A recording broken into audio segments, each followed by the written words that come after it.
ஆக ஒரு சாமானியனுக்கு தகவல் கேட்டாலே கொடுக்கணும் சார். இந்திய நாட்டினுடைய அரசியல் கட்சிகள் தகவல் கேட்டா நாங்க கொடுக்க முடியாது என்று சொன்னால், ஆகவே வெளிப்படை தன்மையில் இருந்து தேர்தல் ஆணையம் பதுங்குகிறது. நடந்துகிட்டு தான் இருக்கு. என்ன நடக்குதுன்றதை உங்க வெளிப்படையா காட்ட மாட்டேங்கிறீங்களே. மெஜாரிட்டி என்று பார்த்தால் 2 பாஜகவை சார்ந்தவர்கள் இந்திய நாட்டினுடைய தேர்தல் ஆணையரை தீர்மானித்தால், ஆனா இங்க தேர்தல் ஆணையரை பிரதமரே தேர்ந்தெடுக்கிறாரு. ஆமா சார், அதுல அது உள்துறை அமைச்சரும் தேர்ந்தெடுக்கிறாரு. ஆமா சார், நான் ஏத்துக்கிறேன். அப்ப ராகுல் காந்தி தேர்ந்தெடுக்கல. பாரதிய ஜனதாவின் கனவை, லட்சியத்தை, எண்ணத்தை, ஆசைகளை நிறைவேற்றுவதற்கு இப்படி ஒருவரை நாம் நியமிக்க இந்த அதிகாரத்தை கைப்பற்றி செஞ்சாங்களா? எப்ப வரும்? ஒருவேளை இன்னொரு 50 வருஷம் கழிச்சு வரும். அது வரைக்கும் இதுதான் நடக்குமா? தேர்தல் ஆணையம் ஒருதலை பட்சமாக செயல்படுகிறது என்பதுதான் காங்கிரஸ் கட்சி எதிர்கட்சி தலைவருடைய குற்றச்சாட்டு. அப்போ ஆதாரம் எடுக்கும் போது மட்டும் விழி எங்கே, உன் விரலினுடைய கூர்மை எங்கே, இதெல்லாம் பார்க்க தெரியுது. ஜனநாயகம் எப்படி நடக்குது, தேர்தல் ஆணையர் உத்தமர், தேர்தல் ஆணையர் நியாயவாதி என்று நம்பிக்கொண்டிருக்கிற போதே 100% விழுக்காட்டை இந்தியாவில் பெற முடியல.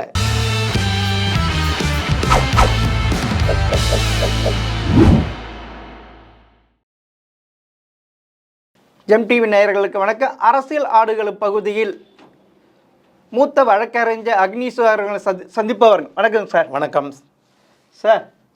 ராகுல் காந்தி என்ன சார் பயங்கரமான கரப்ஷன், அதாவது 2019 2024 ஜெயிக்கிறதுக்கே வாய்ப்பு இல்லை. மோடி அவ்வளோ ஆன்டி இன்கம்ஸ் இருந்தது, மொத்தம் ஓட்டு எல்லாமே மாற்றி இல்லாத பொல்லாதவங்க இருந்து சேர்த்து வெற்றி பெற்றிருக்காருன்னு சொல்கிறாரு. அதுக்கு உதாரணம் பெங்களூர். ஓகே, அனைவருக்கும் வணக்கம். அதாவது சார், சில புள்ளி விவரங்களை இந்திய நாட்டினுடைய மாண்புமிகு எதிர்க்கட்சி தலைவர் ராகுல் காந்தி அவர்கள் முன்வைக்கிறார். நேற்றைய தினம் என்ன பண்ணியிருக்கிறாங்கன்னா, ஒரு 300 நாடாளுமன்ற உறுப்பினர்களோட அவங்க தேர்தல் ஆணையத்தை போய் நாங்கள் முறையிட போகிறோம் அப்படின்னு சொல்லி போயிருக்கிறாங்க. அவங்கள கைது செய்து விடுதலை பண்ணியிருக்கிறாங்க. இப்போ என்னன்னு கேட்டிங்கன்னா, இது 2014 282 நாடாளுமன்ற உறுப்பினரோட பாரதிய ஜனதா ஆட்சி அமைத்தது. 2019 303 நாடாளுமன்ற உறுப்பினரோட ஆட்சி அமைத்தது. ஆனால் அதற்கு பிறகு இன்றைக்கி 272, குறைந்தபட்சம் 543 நாடாளுமன்ற உறுப்பினர்களில் 272 எடுத்தால் தான் ஒரு பெரும்பான்மை ஆட்சி மத்தியில் அமைக்க முடியும். ஆனால் இன்றைக்கு அதை அமைக்க முடியாத காலகட்டத்தில் இதுக்கு முன்னர் நடந்த இந்த தேர்தல்லாம் தேர்தல் ஆணையம் சரிவர செயல்படலை அப்படின்ற ஒரு குற்றச்சாட்டை இந்திய நாட்டினுடைய எதிர்க்கட்சிகள் வைக்கிறாங்க.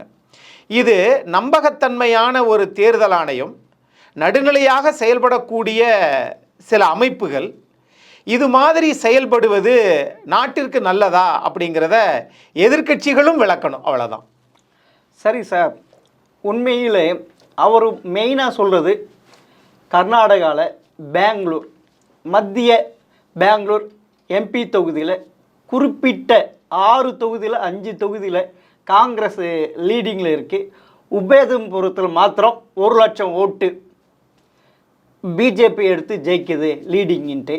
அதுக்கான தேர்தல் ஆணையத்துக்கிட்ட இருந்து வாக்காளர் பட்டியல் இது இருந்து ஆய்வு செய்து 6 மாதம் இப்போ இது 1 லட்சத்துக்கு மேலே இதுமாரி நடந்திருக்கு, ஃப்ராடு இல்லாதவங்க பொல்லாதவங்க இருக்கிற மாதிரி காட்டியிருக்கிறாங்க அப்படின்ட்டு கண்டுபிடிச்சிருக்காரு சார்.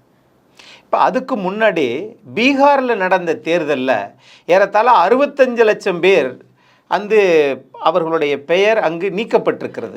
இப்போ இல்லாதவர்களை சேர்த்துருக்கிறாங்க, இருக்கிறவங்களை அவங்க இந்த ஆதார் அட்டை இல்லை, அதெல்லாம் ஏற்றுக்கொள்ளப்படாது, பிறப்பு சான்றிதழ் இல்லை என்று சொல்லக்கூடிய 11 ஆவணங்கள், அதெல்லாம் அதை வச்சு தான் நாங்கள் பண்ணுவோம் அப்படின்னு சொல்லி சொன்னப்பட்ட ஒரு கருத்து.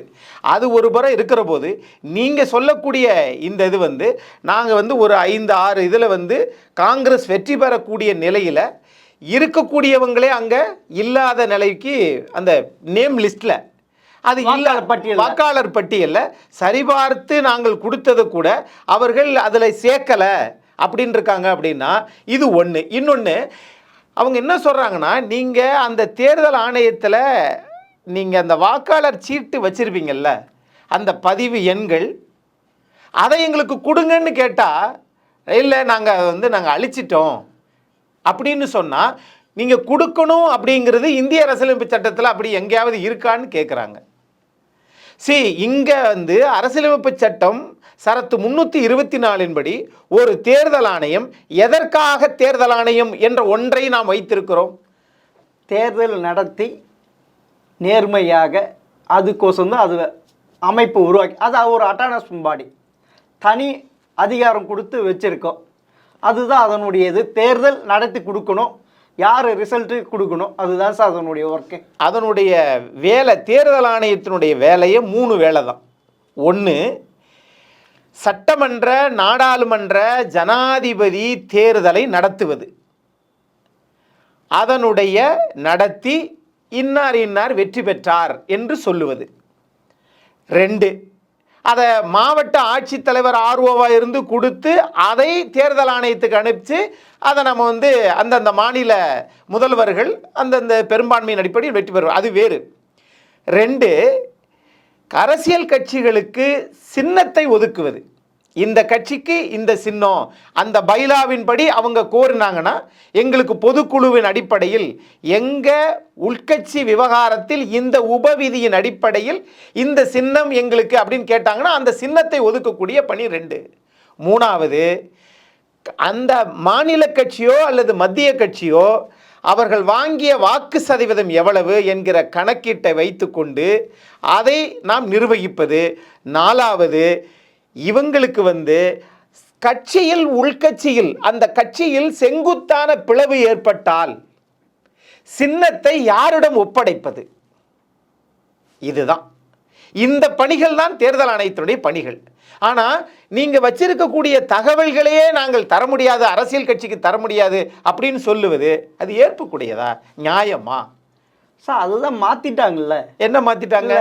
பஞ்சாப், ஹரியானா கேட்குறப்ப சென்ட்ரல் கவர்மெண்ட்டும் எலெக்ஷன் கமிஷன் அந்த டீட்டெயில் நாங்கள் கொடுக்க மாட்டோம், அதுக்கு பதிலாக தான் வாக்காளர் பட்டியலுக்கு கொடுத்துருக்காங்க. சரி, அந்த அந்த கொடுக்க மாட்டோம் என்று சொல்லுவது இந்திய நாட்டினுடைய 2வது புரட்சியை நம்ம எதை நினைக்கிறோம்? இது சார் இந்திய நாட்டினுடைய முதல் புரட்சி, முதல்ல சுதந்திரம் 47 வாங்கிட்டோம். 2வது சுதந்திரம்ன்றது நம்ம எதை சொல்லுவோம்? குடியரசு, ஜனநாயகம், நாடாளுமன்றம், பாராளுமன்றம், சட்டமன்றம், அதுதான் நம்ம இது. 2வது சுதந்திரமாக நாம் இன்றைக்கு கருதுவது தகவல் அறியும் உரிமை சட்டம். அது 2005 வந்ததுல இருந்து. ஆக ஒரு சாமானியனுக்கு தகவல் கேட்டாலே கொடுக்கணும் சார். இந்திய நாட்டினுடைய அரசியல் கட்சிகள் தகவல் கேட்டா நாங்க கொடுக்க முடியாது என்று சொன்னால், ஆகவே வெளிப்படை தன்மையில் இருந்து தேர்தல் ஆணையம் பதுங்குகிறது, யாரோ ஒருவர் மீது பழி போட துடிக்கிறது. அதுக்கு அதான் அர்த்தம். So we need transparency to the pure democracy. அதுதானே அரசியலமைப்பு சட்டம் சொல்லுவது, அதைத்தானே. நான் இப்படி கேட்குறேன், ஒவ்வொரு துறைக்கும் ஒவ்வொரு நிறுவனங்கள், ஒவ்வொரு ஆட்கள் இருக்கிறாங்க சார். என்னது, வருவாய்த்துறையா இத்தனை பேர் இருக்கிறாங்க, கீழே இருந்து ஒரு சாதாரண கிராமத்திலிருந்து நம்ம டெல்லி, காஷ்மீர் வரைக்கும் வருவாய்த்துறை செயல்படுது, காவல்துறை செயல்படுது. அந்த மாதிரி எண்ணிக்கை எத்தனை பேர் வேலை பார்க்குறாங்கன்னு சொல்லி தேர்தல் ஆணையத்துக்கு ஆட்கள் இருக்கிறதா? இல்லையே. தேர்தல் ஆணைக்க ஆட்கள் கிடையாது. யாரை வைத்து நாம் இயங்குகிறோம்? மாநில அரசு ஊழியர்கள் வைத்து. ரைட். அப்போ மாநில அரசு கொடுக்கக்கூடிய தகவல்களின் அடிப்படையில் நாம் ஏற்கனவே சொன்ன அந்த சின்னத்தை ஒதுக்குவது, தேர்தலை நடத்துவது, இதைத்தான் நாம் செய்கிற போது அதிலே ஏதாவது ஒரு தவறு அல்லது அச்சம் அல்லது பிழை நடந்திருக்கிறது என்று சொன்னால் அதை கொடுக்கறதுல என்ன இருக்குது? இது ஒரு புறம். 2வது முக்கியமான ஒரு ஜனநாயகத்தின் மீது சார், இப்போ இந்த 2024 நாடாளுமன்ற தேர்தலையே தமிழ்நாட்டில் 30% பேர் வாக்களிக்கல சார். ஆமாம், ஜனநாயகத்தின் மீது நம்பிக்கை இல்லை, அரசியல் கட்சிகள் மீது நம்பிக்கை இல்லை. ஆனால் அரசியல் கட்சிகள் மீது தேர்தல் ஆணையத்தின் மீது நம்பிக்கை இல்லை என்றால் நாம் ஜனநாயகத்தை எந்த அளவுக்கு நம்ம மதிக்கிறோம்? 100% வாக்களிக்கணும். தேர்தல் வந்தால் என்ன சொல்கிறீங்க? 100%. 100% வாக்களிக்கணும். அன்னைக்கு ஒரு நாள் லீவை போட்டு நீங்கள் வீட்டில் தூங்கிடாதீங்க. இது ஜனநாயகத்துக்கு நாம் வந்து இப்போ செய்யக்கூடிய தீங்கு. இதெல்லாம் உங்கள் அடிப்படை உரிமை. அதனால நாங்கள் தனியார் நிறுவனங்கள் எல்லாம் லீவ் விட சொல்லிட்டோம். சம்பளத்துடன் கூடிய விடுமுறை விடுக்கப்படுகிறது, உத்தரவிட்டுட்டோம், அரசாணை போட்டுட்டோம். கரெக்ட். எதுக்காக? நியாயமான தேர்தலை நடத்த வேண்டும் என்பதற்காகத்தான். இங்கே நடக்கிறதா சார்? இது வரைக்கும் நடந்து தானே இருக்கு. நான் இப்படி கேட்கிறேனே, இது நடந்து தானே இருக்கு. நடந்துகிட்டு தான் இருக்கு. என்ன நடக்குதுன்றத உங்க வெளிப்படையா காட்ட மாட்டேங்கிறீங்களே. இது நான் இப்படி மூடி வைத்து கொண்டே இருந்தால் என் கைக்குள் அது அரப்பவன் மோதிரம் இருக்கா அல்லது வந்து வெறும் வந்து ஒரு காகிதம் இருக்கா அப்படின்றது எதை நான் காட்டுவது? அது மாதிரி தான் தேர்தல் ஆணையம் என்பது மூடு மந்திரமா என்ன? வெளிப்படைத்தன்மை தேவையில்லையா? ஆனால் நீங்கள் தரமாட்டேங்கிறீங்களே. அது ஒருபுறம் இருக்கட்டும். நீங்கள் இந்திய நாட்டை பொறுத்தளவில் உயர்ந்த அதிகாரம் கொண்டவைகள் சிபிஐ, புலனாய்வுத்துறை, தேர்தல் ஆணையம், நீதிமன்றம் அப்படி இருக்கு இல்லையா? ஆக அவைகளெல்லாம் தன்னிச்சையாக செயல்பட வேண்டும். ஒன்று, இங்கே என்ன சொன்னாங்க உச்ச நீதிமன்றம்? தலைமை நீதிபதி, இந்திய நாட்டினுடைய எதிர்க்கட்சி தலைவர், பிரதமர், உள்துறை அமைச்சர், ஹோம் மினிஸ்டர். ஆக இந்த 4 பேர் தானே. இந்த 4 பேரை உச்சநீதிமன்ற நீதிபதி தவிர்த்தது ஏன்? காரணம் என்ன? நீங்கள் 3 பேரும் அரசியல் கட்சியை சார்ந்தவர்கள். இந்திய நாட்டினுடைய பிரதமர் பாஜகவை சார்ந்தவர், இந்திய நாட்டினுடைய உள்துறை அமைச்சர் பாஜகவை சார்ந்தவர், இந்திய நாட்டினுடைய எதிர்க்கட்சி தலைவர் காங்கிரஸ் கட்சியை சார்ந்தவர். நான் கேட்குறேன், அரசியல் கட்சி நடத்தக்கூடிய உச்சத்தில் இருப்பவர்கள், நாட்டை ஆளக்கூடியவர்கள், எந்த அரசியல் கட்சியை சார்ந்தவர் இந்திய நாட்டினுடைய தலைமை நீதிபதி? எந்த கிடையாது. அது ஏன் உங்களுக்கு அலர்ஜி? ஏன் ஏத்துக்கிற மாட்டேங்கிறீங்க? உடனடியாக சட்ட திருத்தம் கொண்டு வரீங்களே, ஏன்? அப்ப உடனடியாக சட்ட திருத்தம் கொண்டு வந்து 3 பேர்ல மெஜாரிட்டி என்று பார்த்தால் 2 பாஜகவை சார்ந்தவர்கள் இந்திய நாட்டினுடைய தேர்தல் ஆணையரை தீர்மானித்தால் எங்க சார் அது? அப்படின்னா பாஜகவுக்கு ஏத்த மாதிரி தேர்தல் ஆணையர் தேர்ந்தெடுக்கிறாங்களா? அதானே இன்னைக்கு நடந்திருக்குது. நான் கேட்கிறேன் சார், இந்த தேர்தல் ஆணையம் டிஎன் சேஷனுக்கு முன்ன ஒரே ஒரு தேர்தல் ஆணையம் தான் இருந்தார். அவர் தேர்தல் ஆணையத்துக்கு என்னென்ன பவர் இருக்குன்ட்டு வெளியே காட்டினார். அவருடைய அதிகாரத்தை குறைப்பதற்காக 3 தேர்தல் ஆணையம் உருவாக்குறது யார் சார்? காங்கிரஸ் தானே சார். அதுக்கு எங்க சார் இதுக்கு ஆன்சர் சொல்லுங்களேன் சார். கரெக்ட். அன்னைக்கு பாஜக செஞ்சது குற்றம்னா இது ஃபர்ஸ்ட் யார் செஞ்சது? காங்கிரஸ் தானே. டிஎன் சேஷன் தானே இது பண்ணாது. இன்னைக்கு அவர் எது தானே சொல்லுங்களேன். நீங்கள் 96ல் திரு டிஎன் சேஷன் அவர்களை ஒப்பிட்டு பேசுவது, அன்னைக்கு எம்எஸ் கில், கிருஷ்ணமூர்த்தி என்ற இருவரை அவங்க போட்டாங்க. ஆனால் அந்த எம்எஸ் கில், கிருஷ்ணமூர்த்தி அவர்களை இந்திய நாட்டினுடைய தலைமை நீதிபதியோ உள்துறை அமைச்சரோ பிரதமரோ தேர்ந்தெடுக்கல. ஆனால் சட்ட திருத்தம் வந்துச்சா? அடிஷனல் தேர்தல் ஆணையர்களை தான் நியமிச்சாங்க. ஆமா சார். ஆனா இங்க தேர்தல் ஆணையரை பிரதமரே தேர்ந்தெடுக்கிறாரு. ஆமா சார். அதுல அது உள்துறை அமைச்சரும் தேர்ந்தெடுக்கிறாரு. ஆமா சார், நான் ஏத்துக்கிறேன். அப்ப ராகுல் காந்தி தேர்ந்தெடுக்கல. இந்த நிலை, இன்னைக்கு தேர்ந்தெடுத்த இந்த நிலை, அன்னைக்கு டிஎன் சேஷன் அவர்களுக்கு எம்எஸ் கில், கிருஷ்ணமூர்த்தி அப்படி அவங்களை அப்பாயின்ட் பண்ணும்போது இந்த 3 பேர் அன்னைக்கு பங்களித்தார்களா? இல்ல. அப்ப இல்ல அப்ப வந்து அன்னைக்கு இந்த சட்ட திருத்தமே இல்ல. அப்ப வந்து இப்ப வந்து காங்கிரஸ் எதிர்க்கட்சியா இல்ல, அதுக்கான உறுப்பினர்கள் இல்ல. ஆமா, அது பேரளவில் தான் எதிர்க்கட்சி. பேரளவுலையோ அல்லது வந்து வேலையின் அளவு என்பது வேற. அன்னைக்கு இந்த 4 பேர்ல ஒருவரை வேண்டாம் என்று சொல்லி மீதி 3 பேரும் எம்எஸ் கில், கிருஷ்ணமூர்த்தி ஆகிய இருவரையும் கூடுதல் இந்திய தேர்தல் ஆணையராக நியமிக்கப்பட்ட போது இந்த 2 பேரையும் அன்றைய இந்திய நாட்டினுடைய பிரதமரும் உள்துறை அமைச்சரும் எதிர்க்கட்சி தலைவருமா தேர்ந்தெடுத்தார்கள். ஆமா. தேர்ந்தெடுத்தாங்களா? ஆமா. தேர்ந்தெடுக்கல சார். எது அன்றைக்கு எம்எஸ் கில் கிருஷ்ணமூர்த்திய ஆமா. இந்திய அரசாங்கம் இது பண்ணுச்சு. ஆமா, ஆனால் இங்க ஓட்டு போட்டுல தேர்ந்தெடுத்தீங்க. வாக்கெடுப்பு நடந்துச்சு. அப்ப என்ன பொருள்? அப்போ பாரதிய ஜனதா என்கிற ஆளும் கட்சி, அந்த ஆளுங்கட்சியில் 2 வாக்குகள் பிரதமரும் உள்துறை அமைச்சரும், அந்த 2 வாக்குமே பெரும்பான்மையை நிரூபிக்கிறது. அப்போ இங்க இந்திய நாட்டினுடைய ஜனநாயகத்தை இவர்கள் இருவரும் தீர்மானிக்கிறார்களா, அல்லது பாரதிய ஜனதாவின் கனவை, லட்சியத்தை, எண்ணத்தை, ஆசைகளை நிறைவேற்றுவதற்கு இப்படி ஒருவரை நாம் நியமிக்க இந்த அதிகாரத்தை கைப்பற்றி செஞ்சாங்களா? சரி, ராகுல் காந்தி அவர்கள் இந்திய நாட்டின் எதிர்க்கட்சி தலைவர், பிரதமர் எடுக்கிற முடிவும் உள்துறை அமைச்சர் எடுக்கிற முடிவுக்கும் அவரும் சரின்ட்டு போவாரா? அது போக மாட்டாரு. அப்படி போகலன்னா இங்க 2 பேர் மெஜாரிட்டி. யார்? ஆளுங்கட்சி பாரதிய ஜனதா. ஆமா, பாரதிய ஜனதாவிற்கு தேவையானவரை அவர்கள் நியமித்தால் நாளைக்கு உங்களை கூட நியமிக்கலாம் விருப்பப்பட்டால். அப்பனா நீங்க சொல்றது பாத்தீங்கன்னா அதானே நடந்துச்சு.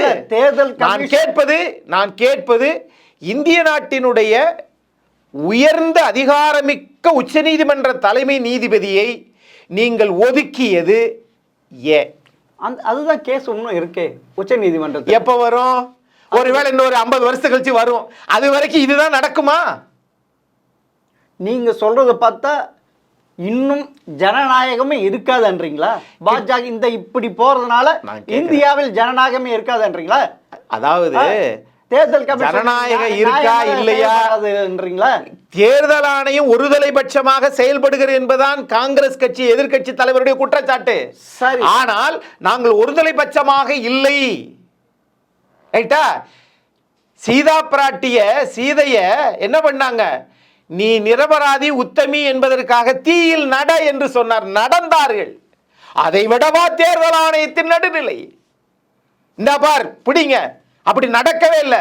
ஒரே இடத்துல 80 ஓட்டு. எப்படி?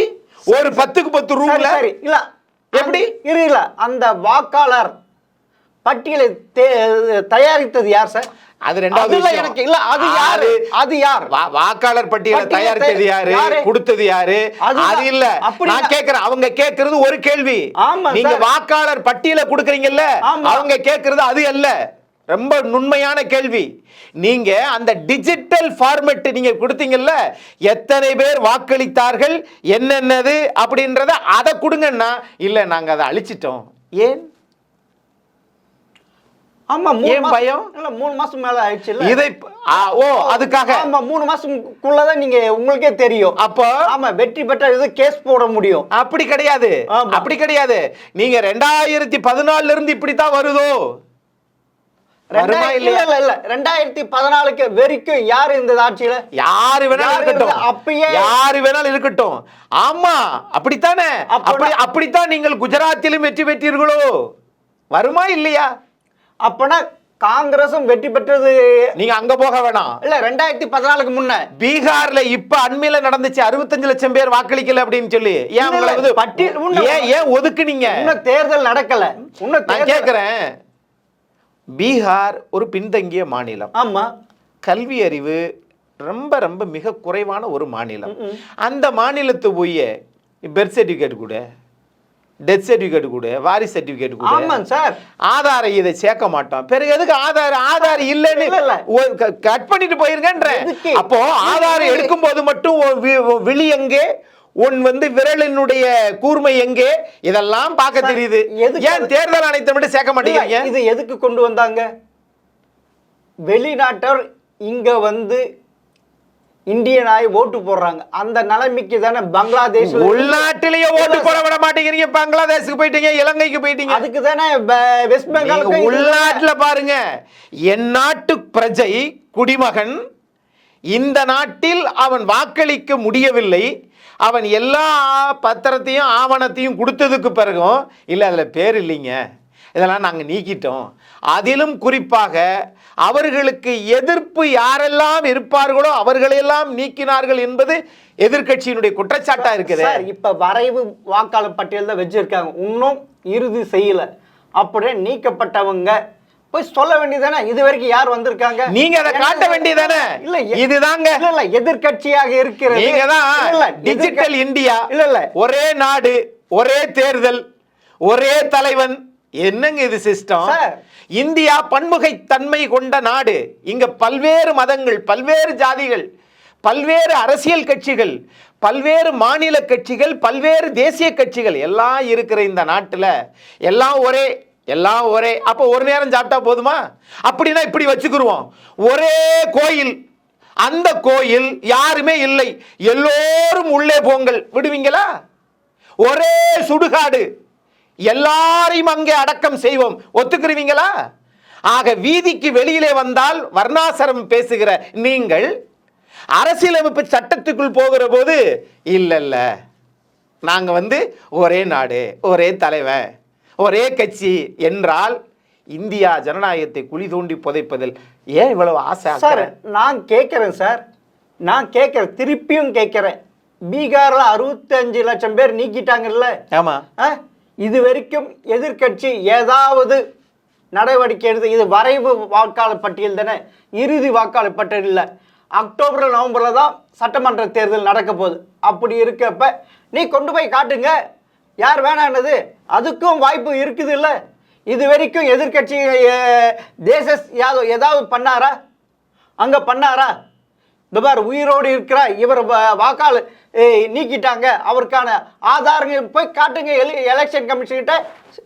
ஏன் இது வரைக்கும் யாரும் காட்டல? அதாவது நீங்கள் அரசியல் கட்சியை கேள்வி கேட்குறீங்க, ஆனால் நீங்கள் அரசியல் கட்சியை கேள்வி கேட்பதை காட்டிலும் ஒரு நிறுவனம், ஒரு தேர்தல் ஆணையம், ஒரு தன்னிச்சையாக செயல்பட வேண்டிய ஒரு நிறுவனத்தை ஒரு அரசியல் கட்சி தனக்கு வேண்டியவர்களை நியமித்தாலே அங்கே ஜனநாயகம் அவுட்டுன்னு தானே அர்த்தம். சரி, அப்போனா 2024 பாராளுமன்ற தேர்தல் முடிவுகளை அனைத்தும் போர்சரின்றீங்களா? அது நீதிமன்றம் தான் சொல்லணும், எதிர்கட்சிகள் தான் தீர்மானிக்கணும். ஒரு இடத்துல எடுத்து மாத்தணும்.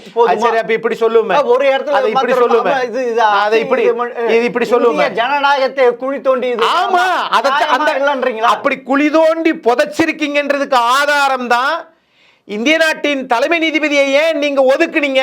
இது பத்தாதா உங்களுக்கு? இது பத்தாதா? ரெண்டாவது, பாராளுமன்றத்தில் கேள்வி கேட்கிற போது நீங்கள் இல்லை நாங்கள் அதை டிஜிட்டலாக நாங்கள் அழிச்சிட்டோம். நான் கேட்குறேன், முன்னாள் மத்திய அமைச்சர் திரு சுப்பிரமணிய சாமி அவர்கள் இதை பல விஷயமாக பல தடவை சொல்லியிருக்கிறார். தேர்தல் ஆணையம் அந்த பேலட் இதெல்லாம் கொண்டு வரணும்ப்பா, அமெரிக்காவிலே கொண்டு வந்திருக்கிறாங்க. இதெல்லாம் இந்த கம்ப்யூட்டர் இதெல்லாம் அவங்களுக்கு தேவையானவங்களை உள்ளுக்கே ஓட்டை போட்டு எல்லாத்தையும் ரெடி பண்ணி வச்சுட்டு வெளியில் ஒரு கண் துடைப்புக்காக வெளியில் அப்படி மைய தடவிட்டு திரியிறாங்கன்னு திரு சுப்பிரமணிய சாமி பல முறை சொல்லியிருக்கிறார்.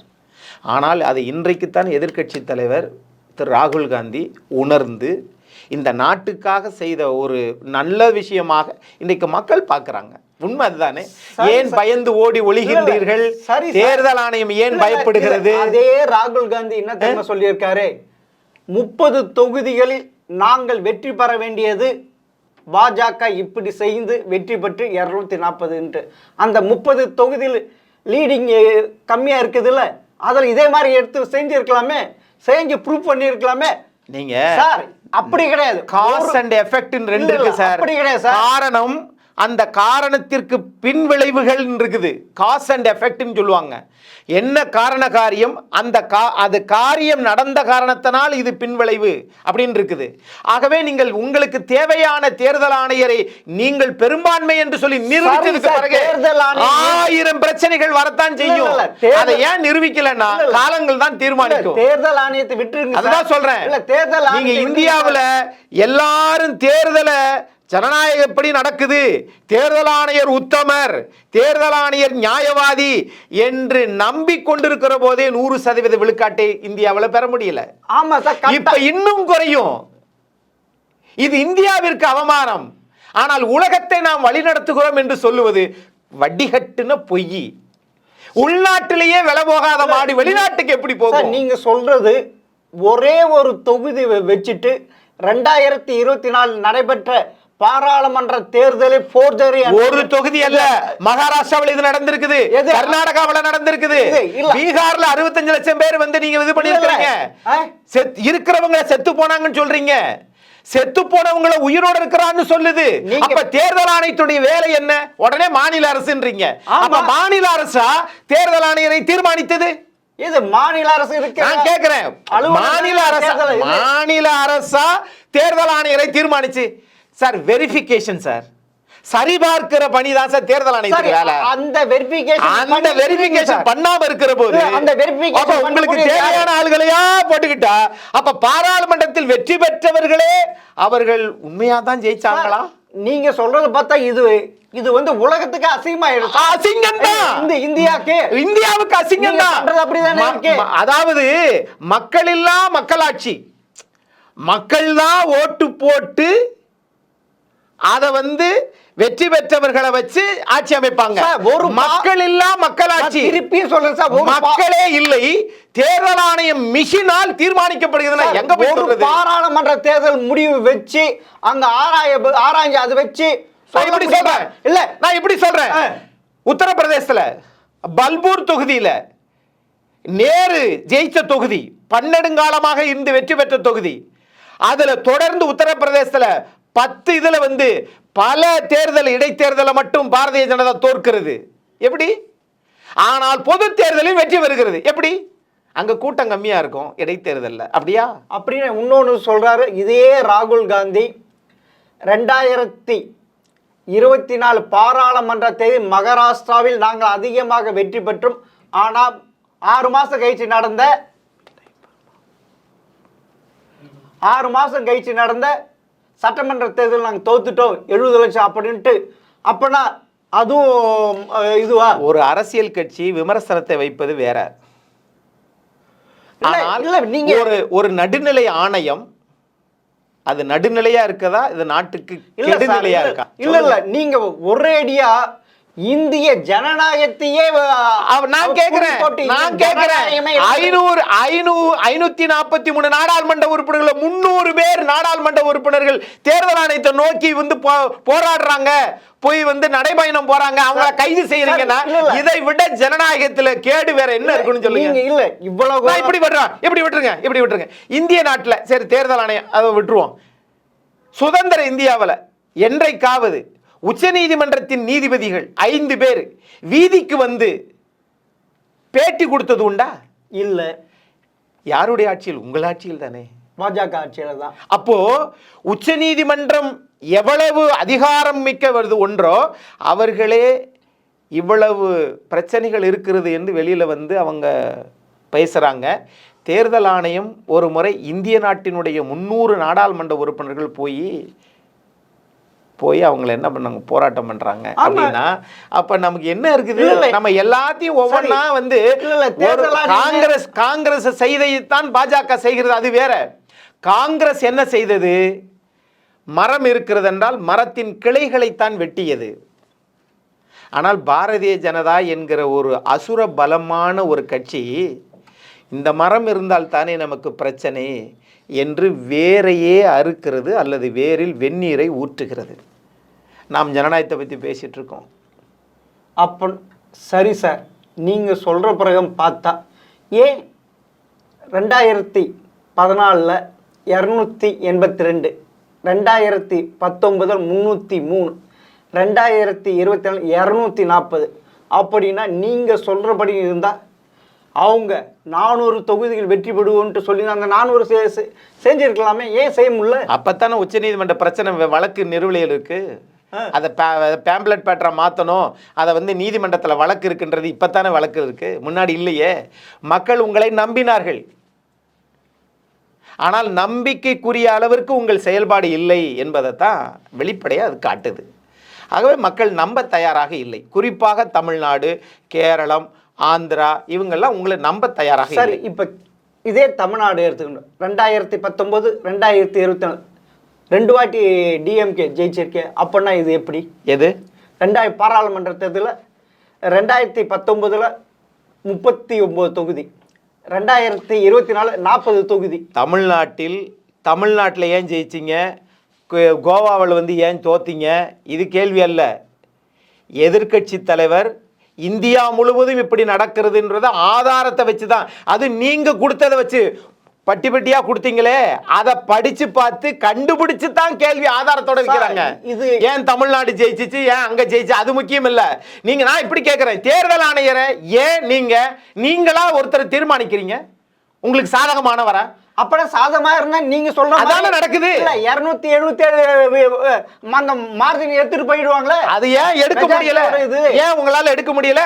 நீதிமன்றத்துல வழக்கு நிலுவையில் இருக்குது. அந்த வழக்கு எப்ப முடியும் தெரியல. இந்த ஆட்சி போனதற்கு பிறகுதான் மத்தியில உண்மைகள் வெளிவரும், கண்டிப்பா வெளிவரும்.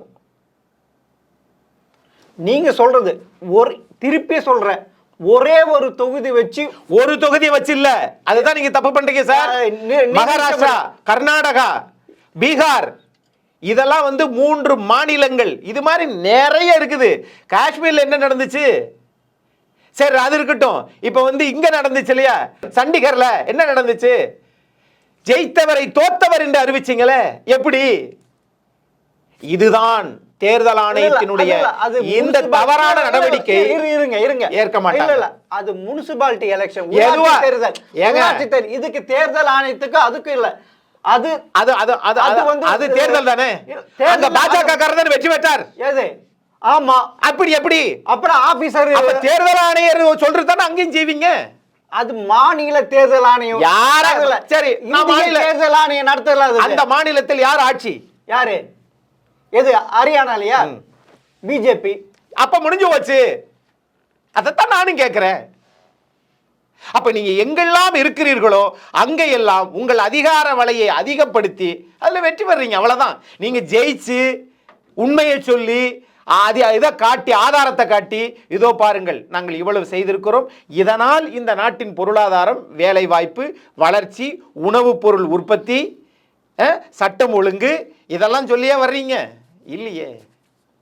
ஸோ நீங்கள் சொல்கிறது பார்த்தா 2024 நடைபெற்ற பாராளுமன்ற தேர்தல் முற்றிலும் ஃப்ராட்ல தான் மோடி ஜெயிச்சிருக்காங்க. பாஜக அந்த தேர்தலா இல்ல அதுக்கு முன்னாடி உள்ள தேர்தலான்றத உச்சநீதிமன்றம் விசாரிக்க வேண்டும். இதை இது சுமோட்டாவா எடுக்கணும்.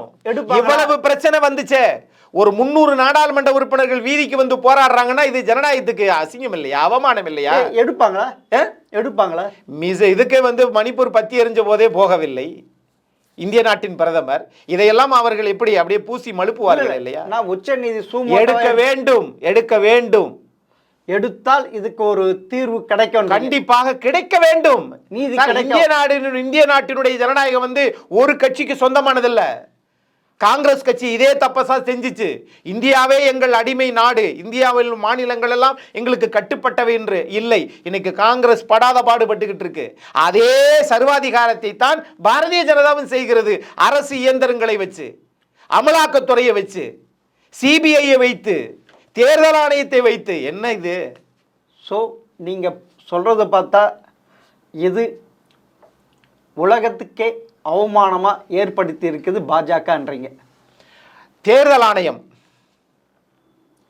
அதில் பாஜகவும் சேர்ந்து கூட்டு சதி, 2 பேரும். அவங்களுடைய அழுத்தம் அதில் அதிகம். அது வெளிப்படையாகவே தெரியுது. பிரதமரும் உள்துறை அமைச்சரும் சேர்ந்து ஒருவரை நியமிக்கிறார்கள் என்றால் இந்த நாட்டுக்கு நல்லவரையா நியமிப்பாங்க? சரி சார், நீதிமன்றம் இதை சூமோட்டா எடுத்துக்கப்ப கட்டாயம் நீதி நிலைநாடும் சார். இது வந்து ஒரு ஜனநாயக நாடு அப்படின்னு நம்புகிறோம். இது சர்வாதிகார நாடு இல்லை அப்படின்னு நம்ம நினைக்கிறோம். ஆனால் நடப்பதெல்லாம் சர்வாதிகாரம் தானே நடக்குது நாட்டில். சரி, தேர்தலிலுமா அப்படி? சரி, பொறுத்து இருந்து பார்ப்போம் சார். மிக்க நன்றி. மிக்க நன்றி.